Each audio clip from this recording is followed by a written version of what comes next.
मोहित, क्या कहना चाहेंगे? 75 सालों के इतिहास में पहली बार ऐसा हुआ है कि भारत के विपक्ष के नेता को ही नेशनल थ्रेट बताया है, और वो भी खुद संसदीय कार्य मंत्री हैं किरण रिजिजू, उन्होंने ये कहा है। मुझे लगता है कि सबसे पहली बात तो ये कि भारतीय जनता पार्टी जो कि 10 साल से सत्ता में बैठी हुई है, 12 साल हो चुके हैं। भारतीय जनता पार्टी को 14 से 26 तक 12 साल हो चुके हैं।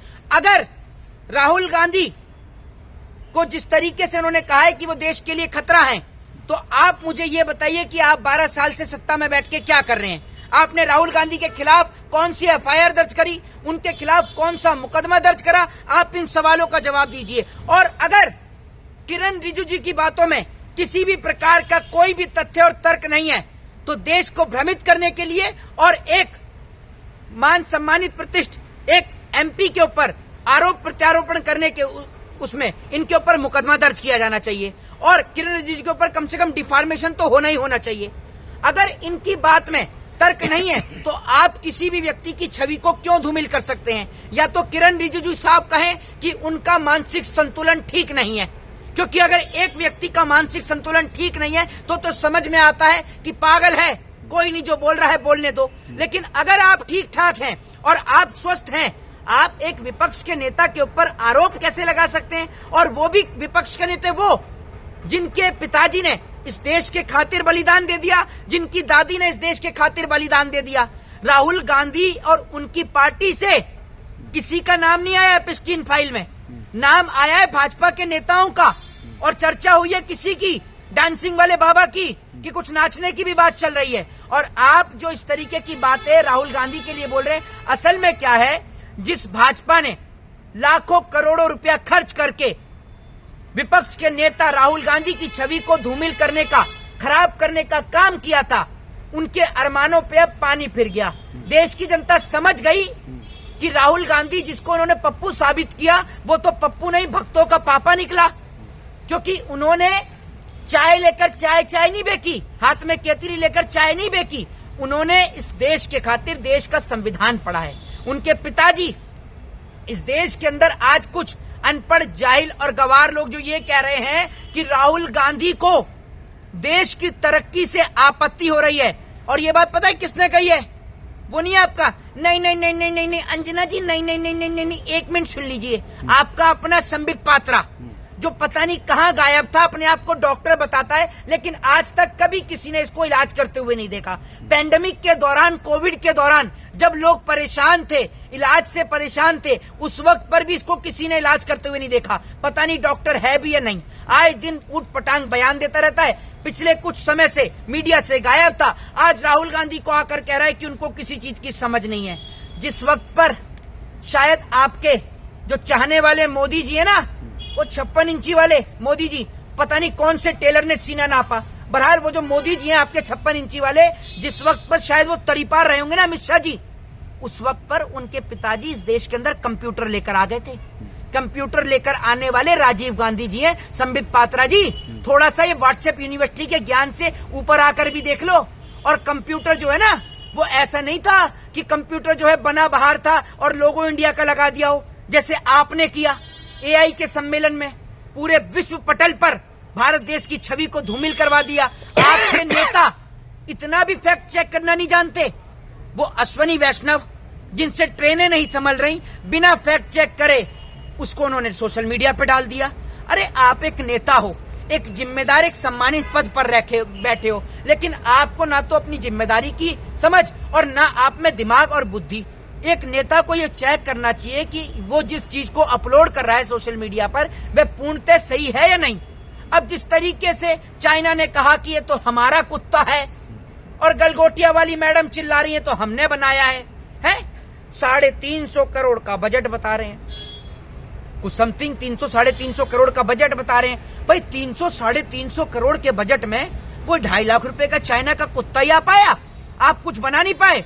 आपने बनाया वो थर्माकोल का प्लेन, वो थर्माकोल का प्लेन।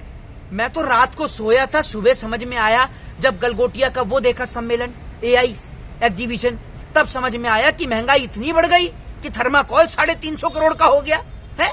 वो 2.5 लाख रुपए का कुत्ता जिसपे चाइना दावा कर रहा है हमारा है, सबके मुंह बंद हो गए। और जब बड़ी बात ये कि जब अब तक भारत के अंदर एआई किसी ने पढ़ाया नहीं, एआई के कोई इंस्टीट्यूट ओपन हुए नहीं, तो ये एआई का रोबोट डेवलप कहां से हो गया? रात के अंधेरे में कोई आया था क्या केतली से निकलकर?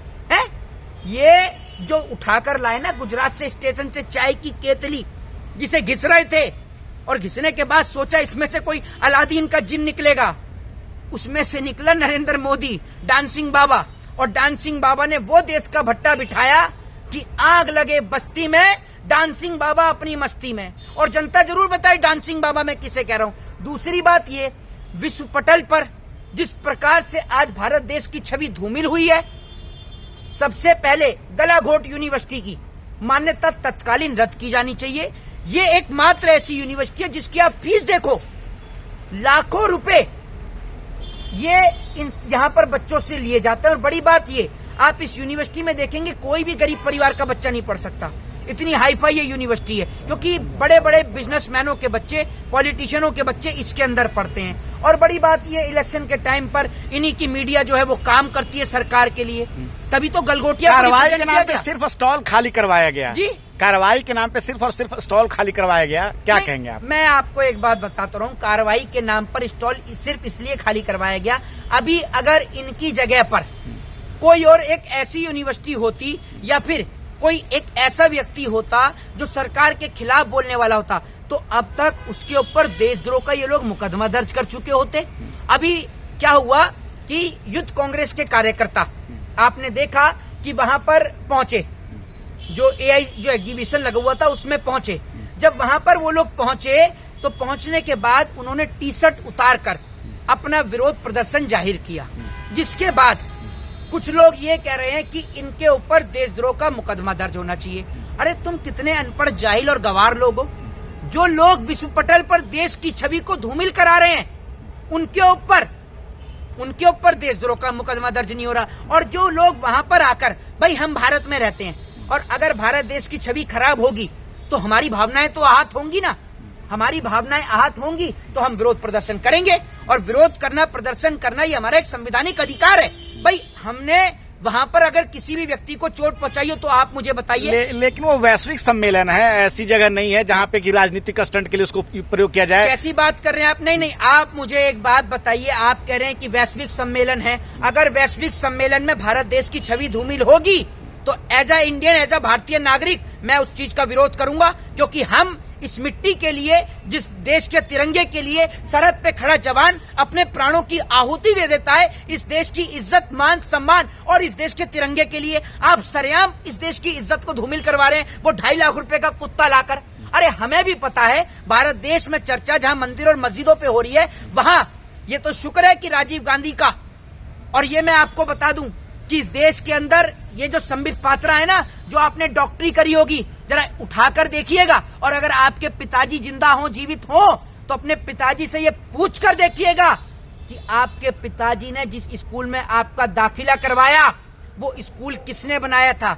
जहां से आपने एमबीबीएस करा, मेडिकल करा, नीट की प्रिपरेशन करी, वो कोचिंग सेंटर और जिस हॉस्पिटल में आपने क्या कहते हैं इंटर्नशिप करी होगी, वो हॉस्पिटल किसने बनाया? जाकर पता कर लीजिएगा। और आज जो लोग कह रहे हैं ना कि कांग्रेस को जो वोट दे रहे हैं वो देशद्रोही हैं, तो ये बात अपने पिताजी से पूछिएगा कि क्या आपके पिताजी, आपके दादाजी देशद्रोही थे जिन्होंने कांग्रेस को वोट दिया? कांग्रेस को लोगों ने वोट इसलिए दिया क्योंकि एम्स से लेकर तमाम सरकारी संस्थान, कंप्यूटर लेकर आने वाले, ठीक है, उसके बाद वो इंदिरा गांधी जिनके नाम से ब्रिटेन में रोड तक बनी हुई है, आपके पापा के नाम से क्या बना हुआ है? शौचालय है? क्या बनाया आपके पापा ने? बताइए आप मुझे। 14 से आज 26 हो गई और मैं ओपन चैलेंज देता हूं भाजपा के तमाम नेताओं को कि आपने जितनी भी चीजें बनाई, अगर एक सिंगल चीज भी आप दिखा दें जिसके अंदर विवाद खड़ा ना हुआ हो, और वो ऐसी चीज, अभी यूपी के अंदर टंकी बनाई गई, देखा ना टंकी कैसे लीक हो गई? पता नहीं कौन सी स्पेस टेक्नोलॉजी से टंकियां बन रही हैं कि टंकियां 1-1, 2-2 महीने नहीं चल रही। आप ये सोचिए, टंकियों के उद्घाटन हुए देर नहीं होती कि टंकी फट गई। वो तो शुक्र है पूरा यूपी बह जाता, टंकी में समय रहते पानी रुक गया, वरना पूरा यूपी बह जाता। तो असल में पूरा देश प्रदेश भ्रष्टाचार की भेंट चढ़ा हुआ है। और बड़ी बात यह है कि रेल मंत्री ट्रेन पटरी से उतरे तो रेल मंत्री जिम्मेदारी नहीं लेता, विमान क्रैश हो तो विमान मंत्री जिम्मेदारी नहीं लेता। मुझे ये समझ में नहीं आता कि ये लोग आखिर अपनी जिम्मेदारियों से क्यों बचते हैं और देश को आए दिन, आज भी संबित पात्रा इतने दिन बाद मीडिया पे आके प्रेस कॉन्फ्रेंस करते हैं, फिर जिक्र नेहरू का कर लेते हैं। अरे आप एक बात मुझे बताइए कि आपने, नेहरू ने जो काम किया, आपने उनके मुकाबले 1% भी काम किया? जब पंडित नेहरू 1947 में देश आजाद हुआ, देश के प्रधानमंत्री बने, उस वक्त पर देश में सुई तक भी बाहर से आती थी। वो PL 480 गेहूं आता था हमारे पास, जो वहां पर पशु भी नहीं खाते थे अमेरिका से, वो हमारे लिए गेहूं आता था। लाल बहादुर शास्त्री ने नारा दिया जय जवान जय किसान का। आपने तो हमारे देश को, किसान को भेंट चढ़ा दिया है। आपने तो डर के मारे, आप नरेंद्र नहीं, आप तो सरेंडर प्रधानमंत्री हो।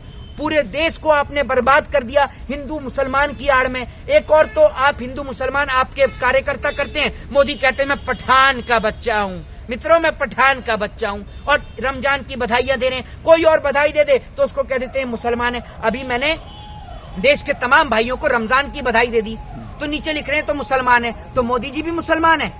मोदी तो मस्जिद में भी जा रहे हैं और साफ साफ कह रहे हैं मैं तो पठान का बच्चा हूं। तब तो आप नहीं कहते। अभी ओम बिरला चले गए वहां बांग्लादेश, मोदी जी का लेटर भी थमा दिया, उनके शपथ ग्रहण समारोह में भी चले गए, तब कोई अंधभक्त नहीं बोला। वहीं शाहरुख खान ने एक बांग्लादेशी प्लेयर को खिला लिया था, तो लोग शाहरुख खान को मारने की बात कर रहे थे। वो अनपढ़ जाहिल गवार, वो अंधभक्त कहाँ है? आज कहाँ चले गए? जो सोशल मीडिया पर अभद्र भाषा का प्रयोग करते हैं, वो सड़ी सड़ी शक्लों के लोग, जिन्हें कंडक्टर बस में टिकट नहीं देता, सोशल मीडिया पर आकर जो बोल रहे थे, आज ओम बिरला के खिलाफ कोई बोल रहा है?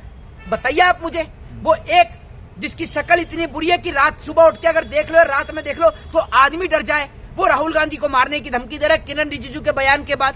आप मुझे बताइए उसकी औकात क्या है? वहीं अगर मोदी जी को कोई कह दे भाइयों बहनों मुझे गाली दे रहे हैं, मेरी माँ को गाली दे रहे हैं, मुझे जान से मारने की बात कर रहे हैं, उसी बात पर मोदी जी वोट ले लेते। वहीं विपक्ष के नेता को एक व्यक्ति ने जान से मारने की धमकी दे दी, अब तक उसकी गिरफ्तारी भी नहीं हो रही, उसके ऊपर कोई एक्शन नहीं हो रहा। मतलब विपक्ष के नेताओं की कोई वैल्यू नहीं है। इस देश के लोकतंत्र को और संविधान को भाजपा खत्म करना चाहती है, और इस देश के अंदर भारतीय संविधान के ऊपर प्रहार करके भारतीय संविधान को खत्म करना चाहती है। अगर देश के लोग अभी भी नहीं जगे तो वो दिन दूर नहीं जब देश पूर्णतः बर्बाद हो जाएगा। जय हिंद, जय संविधान।